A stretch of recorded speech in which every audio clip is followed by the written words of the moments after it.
baseball, the first game of the season kicking off in South Korea, and there was a bomb scare before the game and a threat aimed at one of the league's biggest stars. Officers sweeping the stadium for explosives. Of course, none were found. By the way, that star player, Shohei Ohtani, making his debut for the Los Angeles Dodgers, going 2 for 5 with an RBI single and a stolen base.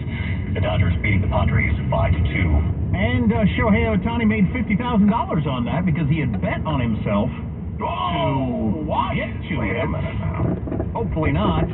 His interpreter is, the story is that his interpreter stole $4.5 million from Shohei Ohtani to pay off gambling debts. So his interpreter was gambling. We don't know on what, but that's a big ESPN story. And Shohei Ohtani, the biggest star in all of baseball, did not show up to the press room and turned this over to lawyers. So we'll see how this shakes out. Could be the whiff of gambling is pro sports really hates that.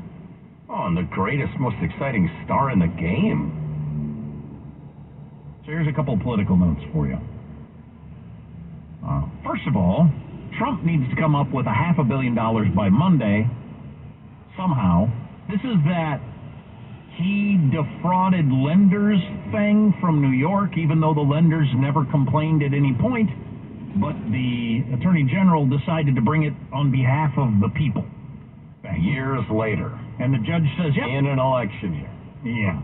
And she ran on the idea that I'm going to bring down Trump, and everybody cheered because they hate Trump. Anyway, this is a problematic. And Trump is going to appeal, and a lot of people think that at the very least, it's going to be the number that he owes is going to be brought way down, maybe thrown out completely. But anyway, for now, by Monday, he's got to come up with $500 million. And where's he going to get that? And if he can't come up with it, is some of his major holdings going to be taken from him? One of his buildings, even? We'll see. But Trump might be in line for a $3.5 billion windfall from Truth Social, which I didn't know was doing that well, but this is one of those meme stock things. Donald Trump's supporters are pushing to hand him nearly $3.5 billion by driving up the value of his, up till recently, also ran social media platform Truth Social, which I've never been on. Have you? No. But it's on the cusp of getting approval to be listed on the stock market. And obviously that would give, that would probably more than double Trump's actual net worth. I don't know how you would drive up the value of something that's not on the stock market yet, but I'll just accept that it's true. Yeah, I saw that story too. Right, and it's in the Wall Street Journal, so it must make sense somehow. Trump supporters banded together to push up the stock, valuing Truth Social to a staggering $6 billion. Truth Social could go public as soon as next week. If the deal goes through, Trump's $3.5 billion windfall could ease his financial pressure and boost his political campaign.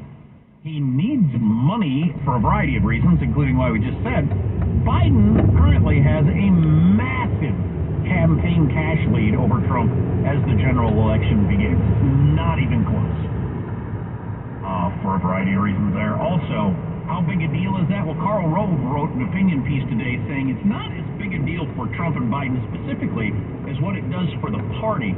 So the Democrats have a huge advantage in being able to organize in the various battleground states in a way that the Republicans might not be able to, because they don't have a whole bunch of money to, run the ads, hire the people, all that different sort of stuff, which I guess is important. They claim it's important. I never know if it actually is. One other thing I wanted to get out. Oh, so Joe Biden trying to get back the Hispanic vote. I mentioned this yesterday. Yeah. So they launched earlier this week a big new television advertisement campaign because they got so much money to spend. And the Biden campaign, aiming at Hispanic voters, recorded commercials in English, Spanish, and Spanglish, and a bunch of regional accents to try to reach as many people. And they did not use the term Latinx, because apparently they've wised up more than NPR, for instance, or your local university, and figured out that Hispanic people hate the term Latinx.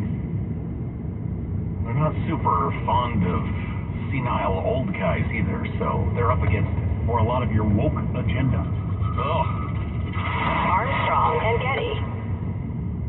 This is a special alert to all Americans who own a vehicle with less than 200,000 miles with an auto warranty about to expire or with no warranty coverage at all. Due to a decline in the economy, CarShield is announcing a low-cost month-to-month vehicle protection plan that is now available.